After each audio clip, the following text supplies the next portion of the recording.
Welcome back to Movie Recaps. Today I will show you an action, comedy, horror film from 2015, titled I Am a Hero.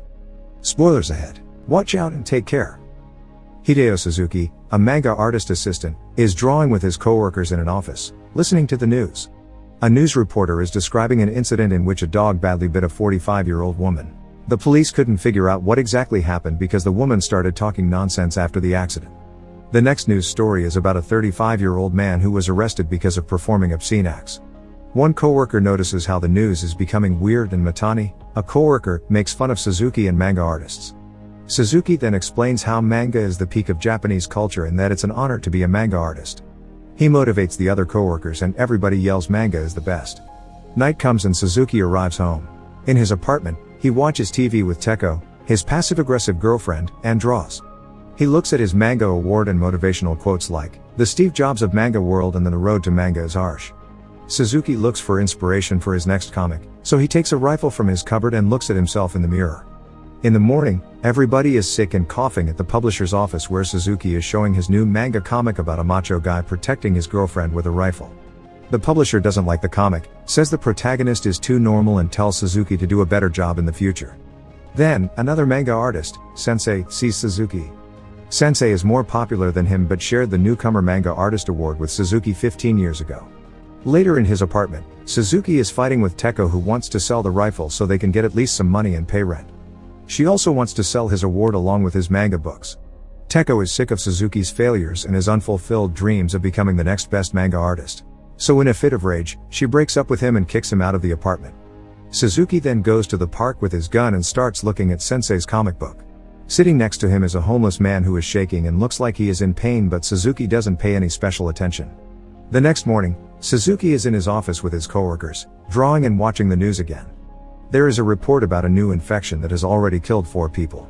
Suzuki's colleague is sweating and not feeling well. She leaves and Matani explains to the others how she got the virus from Sensei. Matani notices how she had the same bite mark on the neck as Sensei, and that's how he figured out they were sleeping together. Their boss enters the room and he also has a bite mark. They are confused and ask him about the deadline but don't notice his eyes getting darker.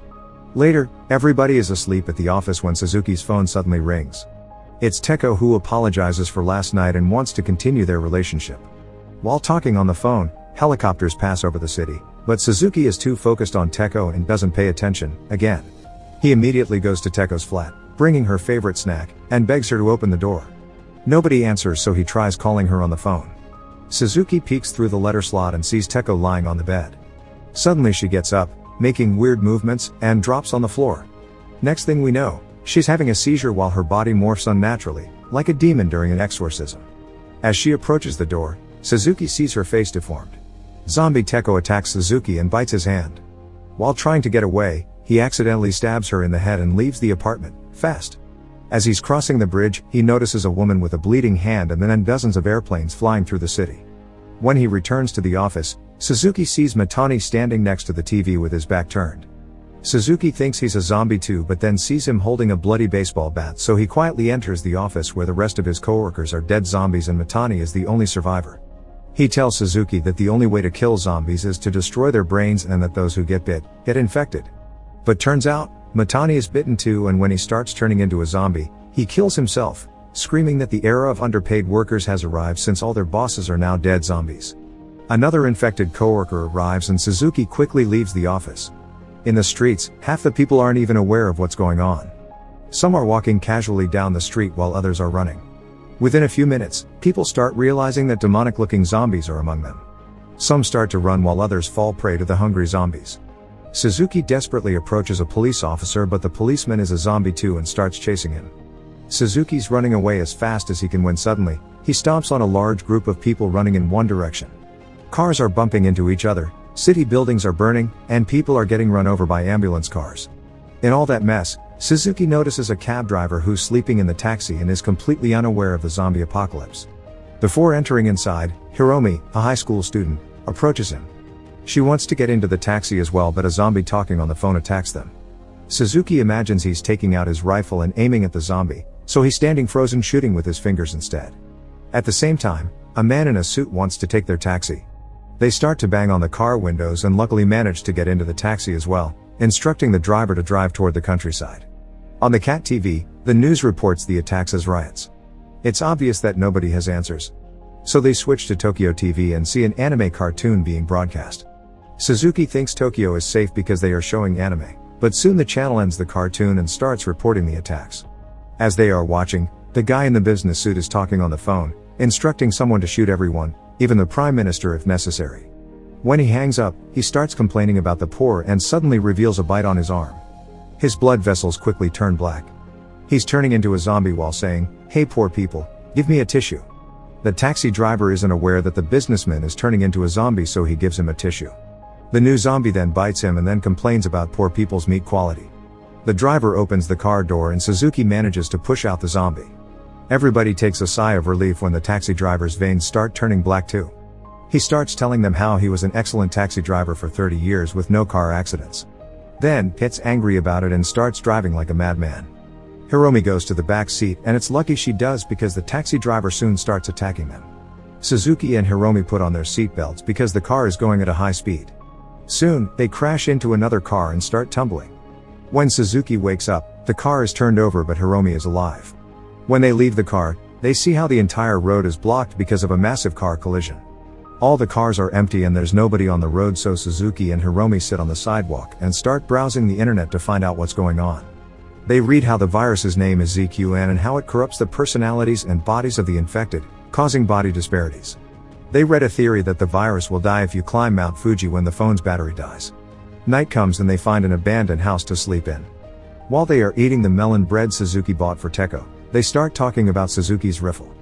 He tells Hiromi he didn't use it because taking out a riffle in public is against the law. He sees it more as a protection charm. Hiromi then says she also has a protection charm, her earphones. They start listening to music and she opens up, telling Suzuki she feels safe with him.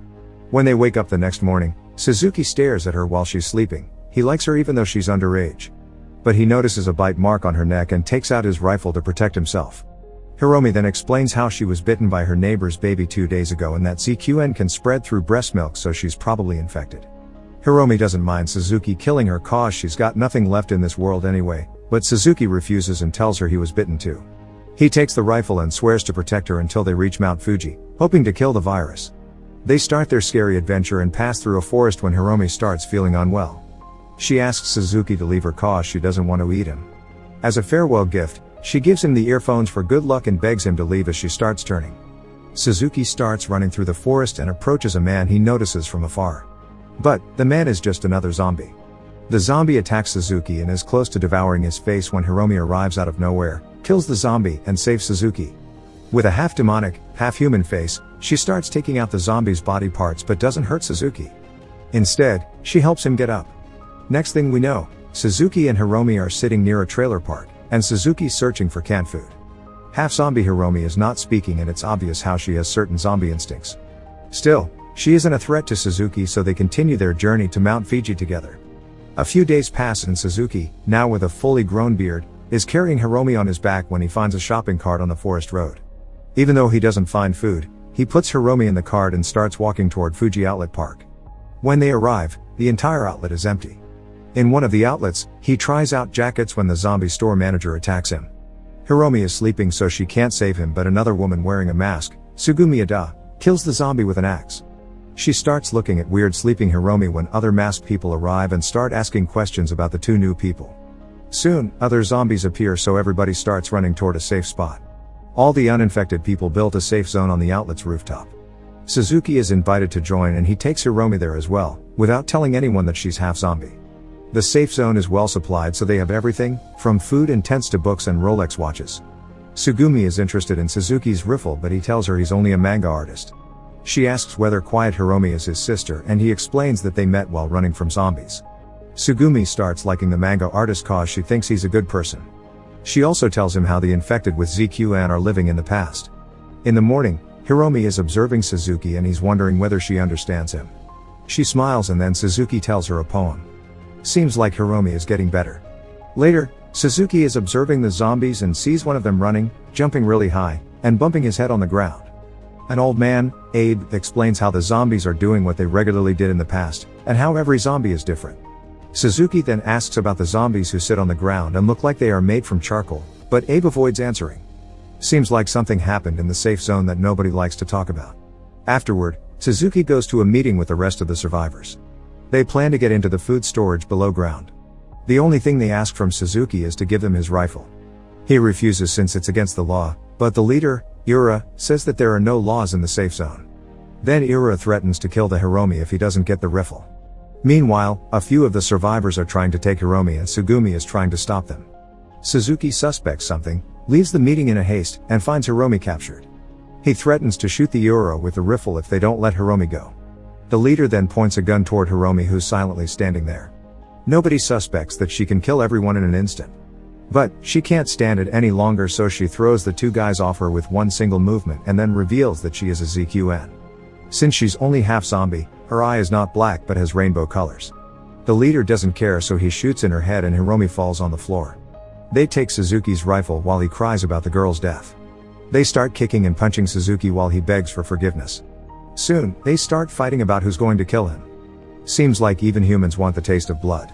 Everybody starts fighting each other, and soon Ura is overthrown by someone else. They leave Suzuki alive and he finds Sugami in front of Hiromi's tent. With the help of Abe, she hit Hiromi, who's still alive. Sugami explains to Suzuki how Hiromi is not like the other ZQN because she has a pulse. She also tells him how ran away from her duties and left her patients alone in the hospital, admiring Suzuki that he saved Hiromi. Suzuki's still sad because he couldn't pull the trigger on Ura and because he lost his gun. He thinks he's a coward and a loser, but Sugami tells him that he's just a good person. Suzuki then apologizes for being a human without any good qualities and asks Sugami to take care of the girl because he has to go to the food storage with the others. Later, a few survivors are hitting pans to draw the zombies' attention to the roof while the others are heading toward the underground food storage from the other part of the building. When they arrive below the building, everything is dark and one of them makes noise by mistake. While they are walking, someone turns on the lights, but nobody questions this. They immediately find the storage, but little do they know, somebody is looking at them through the security camera. As they are packing food, the mysterious observer turns on music in the outlet, and soon a zombie attacks one of the survivors, searching for a snack too. They shoot both the victim and the zombie but find that the parking is filled with other zombies. Suzuki runs last, apologizing for leaving to one of the people who's being eaten alive. Because of bad tactics and the selfishness of the survivors, most get eaten and killed in the parking lot. And the guy who caused all of this is none other than Ura, who turned on the music on purpose to attract the zombies. Turns out, he had another plan, to take the only car in the parking. In that chaos, Suzuki hides in a storage locker. At the same time, the zombie who can jump high is stalking the roof, preparing for one big jump. He runs really fast and jumps as high as he can, landing right on a tent. One of the survivors soon notices the zombie starting at her and freezes. The zombie eats her and instantly attacks another woman, squashing her head with his bare hands. Ura is looking at security tapes and enters a passkey, allowing more zombies to enter inside. Suzuki is still hiding when he hears on a walkie-talkie that a zombie killed almost everyone on the rooftop. Sugami is scared to death on the roof where she's hiding with Hiromi, so she desperately asks for help on the walkie-talkie. Nobody answers cause they are either hiding or being eaten. Suzuki is still hiding in the locker, going through scenarios in his head about escaping and killing the zombies which surround him, but in every hypothetical situation he ends up being killed. His fear and imagination are getting the better of him, so he decides to stay in the locker, but he hears Sugami crying on the walkie-talkie, reminding him of Hiromi. He knows he must overcome his fear, so he starts yelling and gets out of the locker. Suzuki immediately gets attacked by a zombie that bites him. But luckily, he is wearing 10 Rolex watches on his wrist and the zombie doesn't infect him. Suzuki then takes the walkie-talkie and tells Sugami he's on his way. But the two of them decide to meet at the parking lot and take one of the cars. As Suzuki is fighting zombies with his clever tactics like putting rice on the floor so the zombies slip, Sugami is carrying Hiromi on her back going toward the parking lot. When she arrives, he finds Ura, who wants to make love with her and leave Suzuki behind. But Ura is also bitten, so he quickly turns into a zombie. Sugami starts running with Hiromi on her back, but luckily Suzuki comes and saves them. He found the rifle and blows Ura's brains. Soon after, they see a large group of zombies chasing after Ade. The survivors get surrounded by zombies and nobody knows what to do. But Hiromi starts talking for the first time, telling Suzuki how feels okay when she's with him. He then gets motivated and starts shooting as much zombies as he can. In the end, only Suzuki, Hiromi, and Sugami survive. They manage to kill all the zombies except the athlete zombie who jumped on the roof. There's only one bullet left, but Suzuki manages to shoot the zombie in the head. Since the zombie's head is already squashed, he doesn't get affected by the bullet. Instead, he goes right towards Sugami and Hiromi. But the hero doesn't give up, so uses the rifle like a bat and this time destroys the zombie's brain for good. The three leave the outlet, surrounded by a river of dead zombies. In the car, Sugami lights up a cigarette and turns on music while Suzuki is wondering whether he'll turn into a zombie himself. And after all that, still doesn't think he's a hero. Make sure to subscribe and turn on notifications so you can watch more videos like this. Thanks for watching.